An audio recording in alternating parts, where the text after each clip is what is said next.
J'ai grandi à Rouen. Ma mère, elle travaillait à la caisse de retraite assurance maladie. Et mon père était cariste chez Renault. Mes parents sont séparés, j'avais 3 ans et je pense que maintenant, avec le recul, on m'a fait redoubler le CP. Donc je devais vraiment être... En fait, je me rends compte maintenant, c'est que je devais vraiment être très troublé. Et à cette époque, la place de votre père dans votre vie, c'était quoi? Mon père, je le vois un week-end sur deux, c'est compliqué, quoi. Avec mon père, c'est très compliqué parce que vite,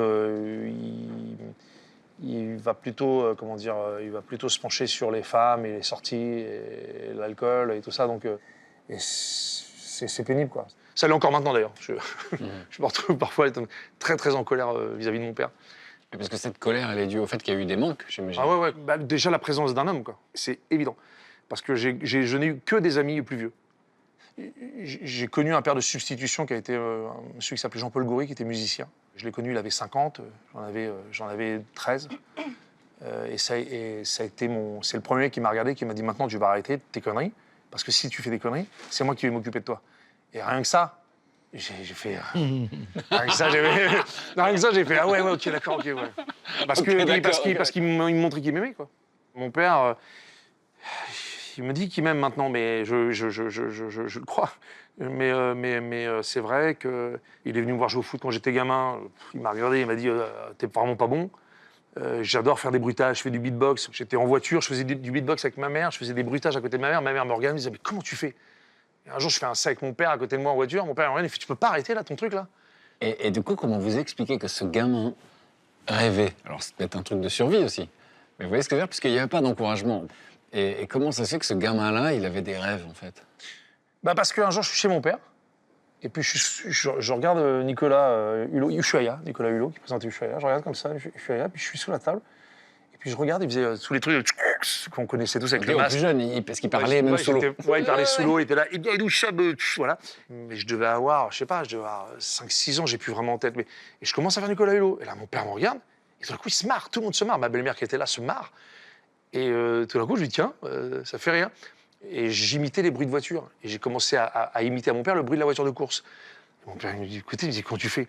Et donc, aussi dans le regard de mon père, je voyais sur ces petits moments-là, et sur ça, il me disait, ah, c'est génial. Et à 12 ans, vous voyez un sketch d'Albert Dupontel. Ouais, ce mec-là, avec une force physique incroyable, comme ça, avec juste son fut de son t-shirt, là. Puis il fait, ah putain, hier j'ai vu un film, putain, j'ai vu Rambo. Et là, je fais, wow, et moi je suis gamin, c'est ça. Cet humour me plaît, quoi. Et là, je tombe dingue du mec. Et donc, je demande à ma mère la cassette de Dupontel, les One Man de Dupontel. Et là, je passe en boucle. Les gens disent, c'est fou comment tu l'imites. Donc, je me souviens, j'avais un ami à moi, Michel Pinto, qui avait une pizzeria. Il disait, Arnaud, fais le sketch là, fais le sketch de Rambo. Donc, les gens mangeaient, et t'avais un gamin qui se levait, qui se mettait dans les escaliers, qui faisait, oh putain, hier j'ai vu un film. Donc, t'avais ma mère qui était devant, puis tout d'un coup, les gens ils regardaient, puis ils disaient, ok, les gens ils se marraient.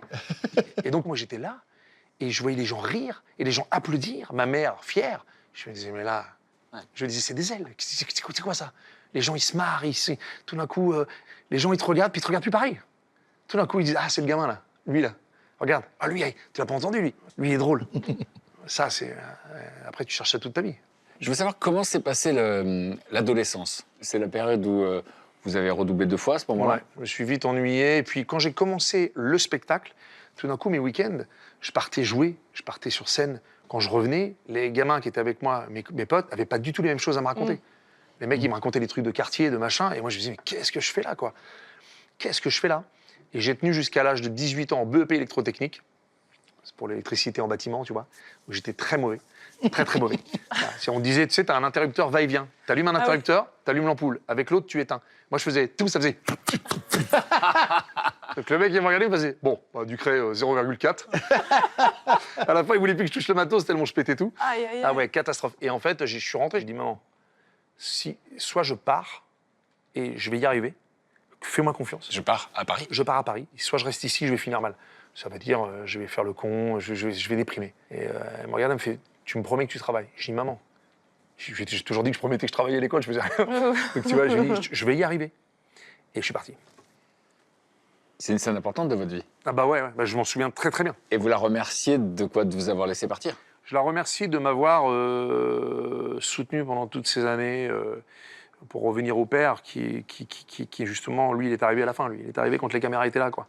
Donc il est arrivé quand tout d'un coup, il disait donc on rattrape pas la vie, il faut vivre les moments. Donc moi, je suis. Vous, à 16 ans, vous prenez la décision de moins le voir à un moment donné. Ouais, ouais. Ah ouais, ouais. Bah parce que c'était plus gérable. Un jour, il m'a appelé, il avait bu, il me parle, il est ivre-mort, quoi. Et sa copine de l'époque me parle en disant ouais, ton père, il a bu, machin et tout. Et là, je leur dis les gars, vous me prenez trop d'énergie en fait. Il me faut tellement d'énergie pour moi-même, je vais pas me la dépenser pour toi, je te le dis franchement. Ça y est, maintenant, fous-moi la paix. Fous-moi la paix. Et j'ai raccroché et on s'est plus jamais parlé. C'est à peu près plus de 15 ans de ma vie, quoi. Plus de 15 ans de ma vie, quoi. Sans voir mon père. C'est fatigant, en fait. De quoi? Bah, de rechercher ça, parce que des fois, tu aimerais que la personne soit là où tu as envie qu'elle soit, mais elle y sera jamais, en fait. Même en tant que grand-père. T'as pas été bon papa, alors rattrape-toi en tant que grand-père. Et ça y est pas. Et ça m'énerve. Et c'est ça qui me rend en colère, parfois, avec lui. Plus que peut-être je devrais, mais en tout cas, qu'est-ce que tu veux, c'est comme ça, hein, mais... Et quand vous dites à votre mère, laisse-moi partir, ça va bien se passer, vous y croyez vous-même? Ah, j'y crois, ouais. Je suis arrivé à Paris, j'ai pris mon CV, je suis allé dans les restaurants, je leur ai dit, je suis comédien, je vais faire ce métier, mais il faut que je paye mes cours. Et je suis quelqu'un de sérieux, je suis un bosseur.